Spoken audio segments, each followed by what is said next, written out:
Hi folks, so something came to me the other day that I thought I should do a video about, and I hadn't, so I thought, let's see what happens now with that. The thing that came to me the other day was, like a sort of timeline, but a sort of timeline for when you go past that point as someone who is called, that probably could be someone who could be a chosen, but basically, changing your path. So, yeah, from what I saw and from what I see and from what what happens in church, in the first couple of years, generally speaking, of somebody coming to church and staying in church, most people have already had, or have, should we say, a group of friends that they've had with them that are trusted and that they sort of do things with and spend time with, and they trust. They receive information from them as if that information is truth because they know them, they trust them, etc. Yeah. So when they go into church, suddenly they're going into this completely different world where you've got a massive amount of information coming at you at once. Because what happens mainly with people who are brand new beginner believers, they go into church and every single person wants to give their understanding of God, their understanding of Christianity, their understanding of church. So you get all this stuff coming in at you. But most of that you don't receive. It comes in at you, but you don't receive it. You sort of block it. And, most of it just falls away because, you haven't got relationship with these people yet. And you don't really know what to trust. You don't let most of it in. But of course, you go to services and you let that in, and the worship, you let that in. And of course, already you've found some people on YouTube who you trust, and you've let that in. And you've got Instagram and all the rest, Twitter, you find people there as well that seem to speak about God in the way that you like. So you let that in. By year 2, you're starting to recognize people in the church who you can trust. By year 3, you've got people in church now that are like those friends you've had for years, that you let them in and you let them share and you receive what they give you. Well, by years 5, 6, 7, 8, 9, 10, you're very much entrenched now in church, and church is pretty much entrenched in you. In years 1, 2, and 3, not really, it wasn't. In years 1, 2, and 3, you're finding your feet. But by years 5, 6, and 7, now it's now part of your life. And now already you've accepted things that aren't true. Because this is the point. This is where perversion of belief starts around about year 3. Generally speaking, about year 3. And just gets more and more and more and more and more and worse and worse and worse and worse and worse. And so therefore, by the time you get to years 5, 6, 7, 8, 9, 10, or for some people 20 or 30,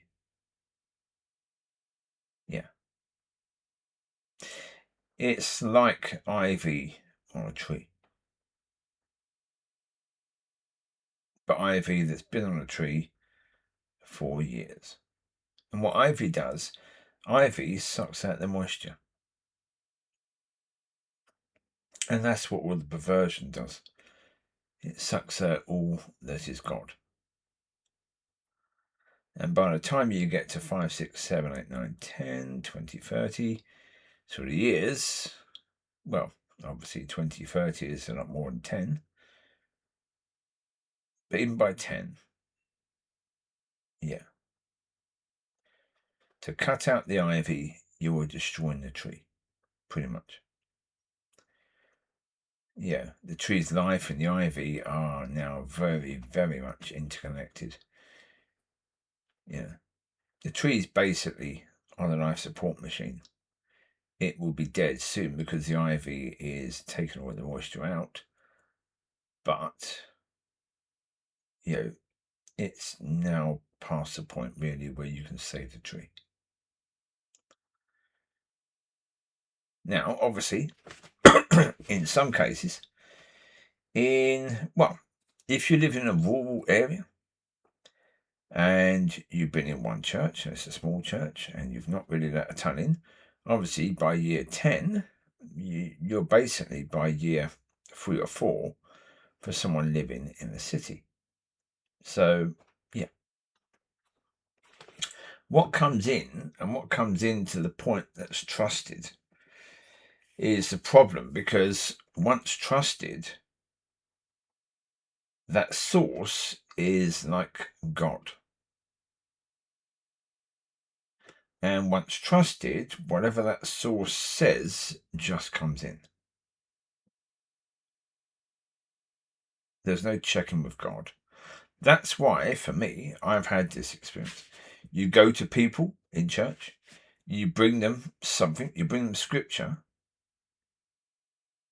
and you show them, this is what the Son of God is saying, and this is what was always the case, but we never understood it. Will they check it with God? No. No, because you're not a trusted source. You are not a trusted source, therefore it doesn't come in. And they don't check things with God, they just let it in. If it's from a trusted source, it just comes in. There's no checking it with God. If there was checking it with God, when I speak to these people about what God is doing, okay, the minimal amount of people that watch this video, how many of those people are going to check with God about anything that's been said on any of the videos? Let's say if we have 100 people, let's say maybe 2. That's the likelihood that 2 people will actually check with God that what they hear is true. Yeah. Because people have that. They have that point where trusted sources, that information from those sources just comes in. There's no filter. There's no testing things. No, you don't need to test now. Not with those people, because they're trusted. See, that's why in the Vineyard Church, that's why they have people that are trusted. Those people can go forward and they can bring a sermon that is demonic, and that's okay. That passes as of God because they are trusted. Right? They are trusted, and because they are trusted, boom. We don't test it. We don't take it to God. We don't check it afterwards. So as soon as someone starts saying this is not right, oh, you can't do that. Oh, no. You can't do that. And when I ask the questions, did you check it with God? Eh? What? Sorry. What? No, we didn't hear that. Sorry. Because they don't. I've asked the pastor, has he checked with God as to whether God wanted me to do videos about the things they're doing that are against God's will and God's ways? No reply. No reply. Why is there no reply? If he'd checked with God and the answer had been no, there would be a reply. He would come back and say, well, yes, I have checked with God, and the answer is no. He hasn't checked with God. He won't check with God because I'm not. Well, no, it's not because I'm not a trusted source. If I was a trusted source, that information would just come in and I'll be welcome in that church. I'll be a speaker in that church because I'll be a trusted source. It's not that. It's not because I'm not believed. It's because they don't check with God.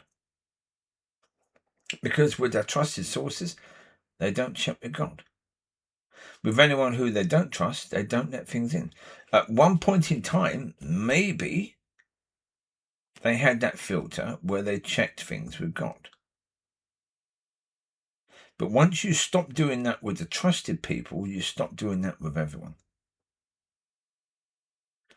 And that's where people are. They've stopped doing it. Now, again, am I going to sit here and claim that I have taken everything to God? No. No, I don't take everything to God. No. No. But if I hear something from someone who is claiming to be speaking of God, and what that person says is a bit iffy, I will go to God about that. Yeah, I won't just reject it because of the source.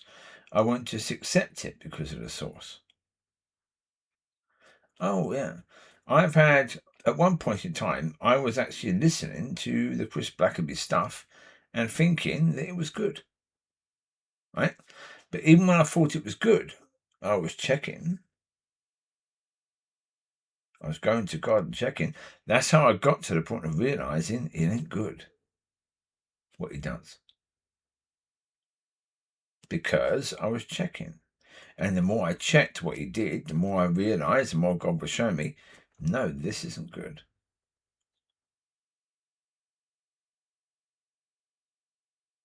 But again, have I let stuff in that shouldn't have got in? Yeah. Well, as I said before, when I got to the understanding of what I've made of it, and the perverted version of what I've made of it was based upon what I let in that wasn't of God. But as I say, to me, I was,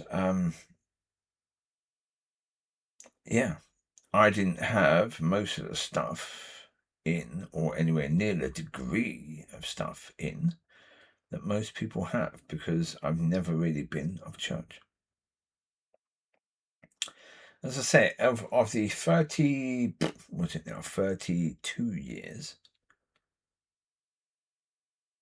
most of those years, I would say probably about 4 years of that time I've been in church. If you add up all the time I've been in church, it will amount to about 4 years. So for over 28 years of that time, I've not actually been in church. So I've not had all of that, stuff coming at me from church services, worship, and all those trusted sources. I've not had that. So therefore, I was, at 30 years with God, as someone would normally be at about 3 years, if they are of church. So, in your infancy, changing path is easy. The more deeper you are in, it's like a tree with ivy. Once it gets to a certain point,